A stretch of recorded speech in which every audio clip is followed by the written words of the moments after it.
These passages between the anointing of Saul and the anointing of David, I think, are really interesting, understanding how God works, particularly in the huge sweep of human history, where in 1 Samuel chapter 8, there's this discussion about Samuel and God not wanting a king, and then God allowing a king, and then in 1 Samuel 15, God regretting that he made Saul king.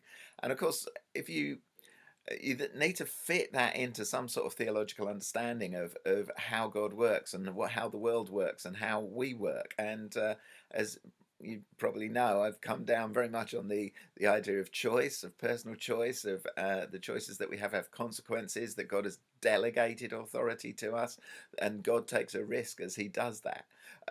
Others might have different views, and certainly if you look on the internet, you'll find a whole load of stuff that just says God didn't mean, the Bible doesn't mean that God regretted. It means something else, although quite what else it means is a mystery to me.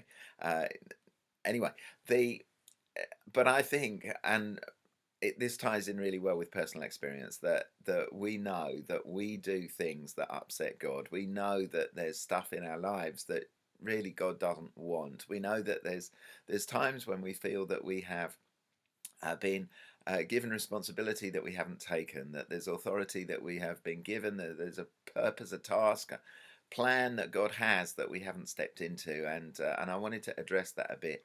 And I came on this passage in 1 Samuel 12, and I just really encourage you to look at it. 1 Samuel 12 verses 20 onwards, and those 8 things that God says that we can do when we feel we've messed up. And I think it would be really helpful to look at those 8 things. The two of them are the same, and to think through whether we need to go through that process and at what level. Another thing that would be really helpful, I think, is to look at the difference between being found among the baggage as a suitcase and being found looking after the sheep. And it would be good too to talk about what we feel God has anointed us for, what we feel God has given us, the gifts and the talents, the abilities that He's given us, and how we can use them for the kingdom. It'd be great to pray for each other in the words of Samuel.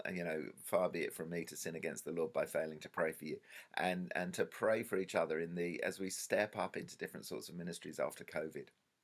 A lot of us have had a rethink about what we're doing and how we serve going forward. Thank you to those who have really invested in church in this season and in the lives of young people or on the welcome team or whatever.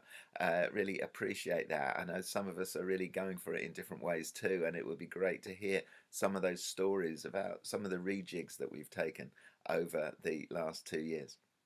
And it was great to pray for people who've had new houses, new jobs, new promotion, new babies, all of that sort of thing. And it would be really good to pray for each other in those new circumstances. So have a great time as you talk about this. I hope that it's helpful. I'm sure it will be or can be. And I trust that as you think about just the way that we serving God over the long term, how He can empower us and how He entrusts us with the just with the resources from heaven to get the job done and to bring something of His kingdom. Okay, I'll see you in a bit. I hope you have a good evening. Bye bye. Bless you.